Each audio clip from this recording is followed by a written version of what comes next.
Photography is a beautiful thing, especially a person that really dedicates their time to it. The next speaker up is a photographer himself. We gotta make some noise for Erik, the photographer. Come on, make some noise.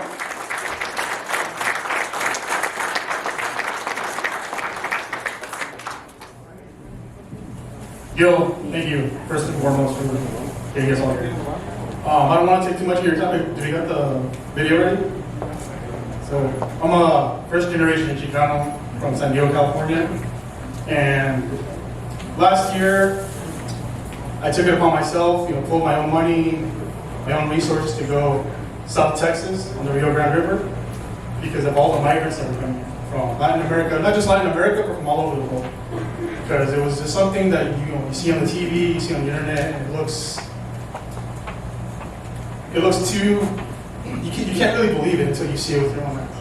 So, can you pause it right here real quick? This is, can we go back to the first picture? These are just some of the scenes that I just saw on a constant daily basis. Like, I rented a car and I told people, like, I pulled a Chris Farley. I got a car and I parked it next to the river, and I was there for like almost half a week, just sleeping in the car like 100 feet away from the Rio Grande. And every hour, 2 hours, I would just take a nap, then I would wake up every 2 hours or so, and there would just be people that had just crossed the river.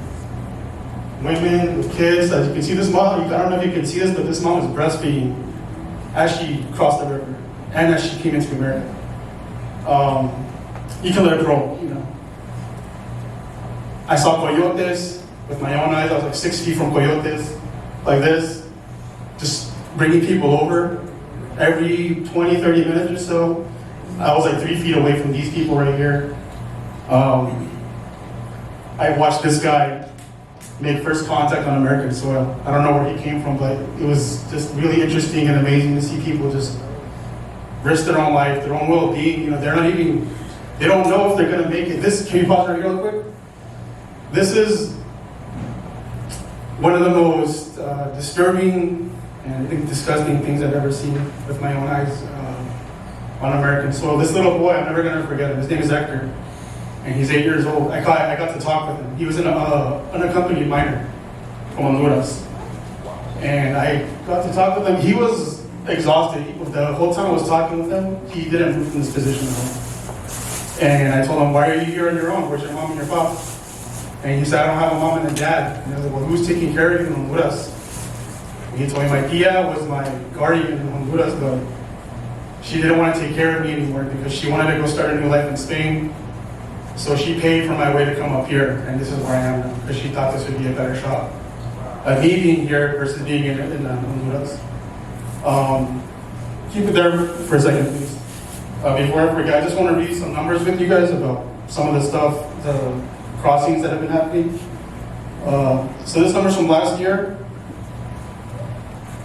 This is from last month, actually. Over 234,000 migrants were stopped on the U.S. border last month alone. And that is the highest recorded number in the history of the Border Patrol Department. Highest ever recorded. Last year, there were over 125,000 unaccompanied children, like Hector, that just turned up at the border. No one, no parent, no guardian, just 8-year-olds, 5-year-olds with a younger sister, just kids taking care of kids.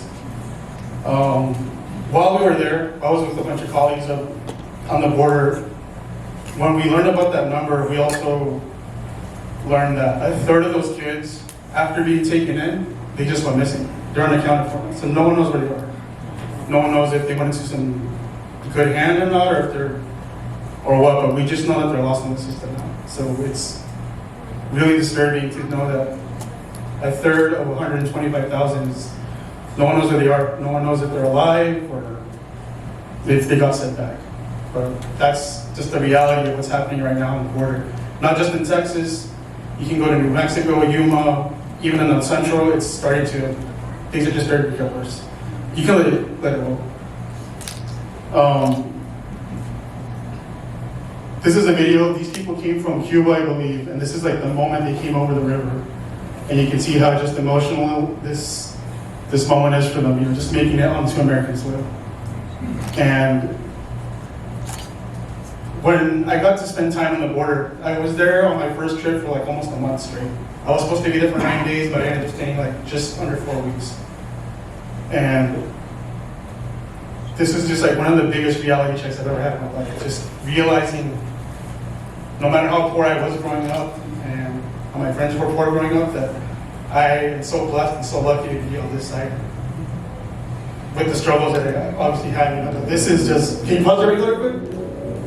This is something that I also just want to touch on. I was also in San Isidro covering when all the Ukrainians were coming over, and that pissed a lot of people off because people were kept messaging me and telling me in person, why are they getting treated this way, and why aren't our people getting treated just like they are? The fact of the matter is that, see this man right here with the Ukrainian flag? He's the